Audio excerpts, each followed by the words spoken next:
The Food and Drug Administration is proposing several changes to the nutrition labels that you see on packaged foods and beverages out in the stores. And to give us a better picture of what's being changed is Richard Wood, Director of the Center for Wellness Education and Research at Springfield College. Thanks so much, Rich, for joining me today. So talk about where this came about from. They've been the same for maybe 20 plus years. In the past couple of years, they're now seeing a change.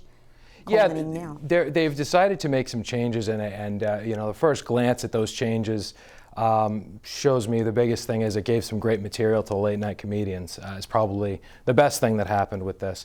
I'm all for improving the information and learning about how people read those labels better and obtain better information from them. But to think that this is going to have a big effect on the nation's health is pretty naive. Do people really use the labels as often as you would think or hope? Probably not. It depends who you ask, but you're looking at fewer than 50% of people are reading food labels right now. And so there are measures in effect to get people to read them more often. These changes are really to make the label more readable and to help focus on some of the more important aspects of what might be in that food. What are educational experts or nutritional experts trying to focus on now instead of, say, 20 years ago? Well, they're looking a lot more at sugars now, and so they've added a spot on the label for added sugars. And while I believe that's important, the overall total amount of carbohydrate is also very important, and the total amount of sugars is very important, whether they're added or not. And so that's one of the changes. Another is that the percentage of what these make up in your diet is now going to be moved from the right side of the label to the left side of the label. So if you were to look at the grams of fat, for example, it will tell you what percentage a serving of this food contributes to your daily value of total fat. One of the biggest challenges with that is that you're basing those percentages on something called the acceptable macronutrient distribution range, excuse me, which is really looking at one specific set of guidelines for what people should eat and basing the percentage off of that. But that can be detrimental because obviously everybody's body is not the same. Everybody has different needs. So maybe trying to make everyone think that they should be eating a certain diet could be bad, or is it overall good? I mean, I guess how would you? You're absolutely right. Maybe you should help out with these labels because that's one of the biggest issues that we're facing. The real problem in nutrition in America right now is that we need more individualization. We know if you ask any nutritionist, they're going to tell you nutrition is a very individual type of topic. And so to say that everybody should be eating about this same pattern is doing a disservice to a large number of people. It probably would be really helpful to some people, neutral for others, and actually detrimental for a lot. Where we really need to go is find ways to figure out what's the best eating pattern for you. I had asked on Facebook, you know, be honest with me, people. Do you use the nutrition labels when you go shopping, or do you just get whatever is on sale? I had some people mention they look for sugar content for their kids, others looking for only organic or non-GMO foods, other ones sodium content as well. So all different aspects that people are looking at, hence you're talking about the individuality in there.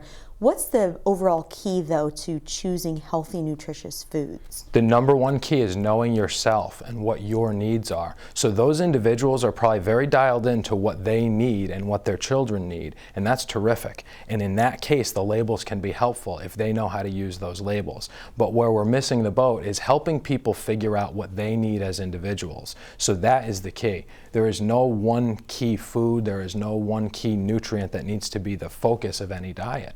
The dietary guidelines we've had for years have told everyone our diet should be based on carbohydrates, and that's great for some people and really dangerous for other people. So if we were to do one thing, it would be to help individuals learn what they need and how they can use food to keep themselves healthy. And at the Center for Wellness Research at Springfield College, you guys really try to narrow in on that nutritious topic. Yeah, we are. So the Center for Wellness Education and Research at Springfield College has set the mission of becoming the preeminent provider for individualized and practical wellness solutions, and that's specifically to prevent disease. Now, we are mostly focused on working with school-age children and their families, and the word wellness can mean so many things, and we are interpreting that as physical activity and nutrition. So you're exactly right. We are interested in how do we take that next step.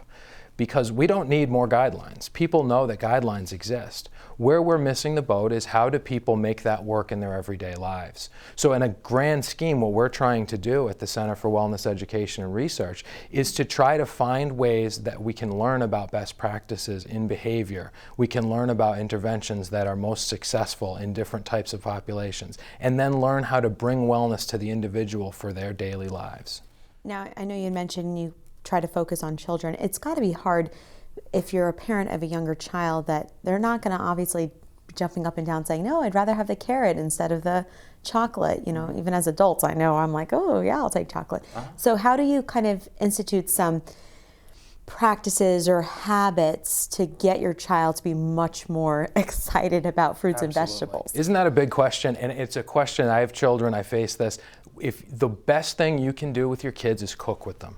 If you're going to do one thing to improve your family's health, learn to cook. And if you don't know how to cook, that's okay. Learn with your kids. They'll love it.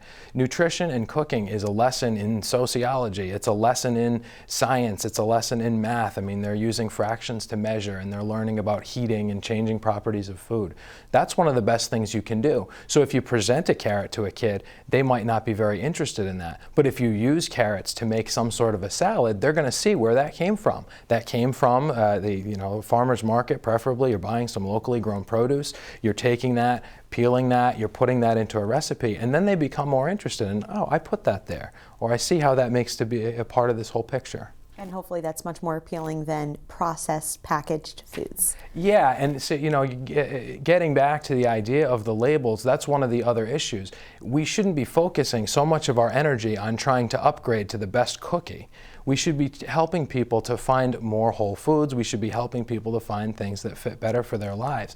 This, although nutrition information is available for everything in the supermarket, this change is really affecting mostly the highly processed foods that generally are not the types of things people should be choosing. Great, thank you so much.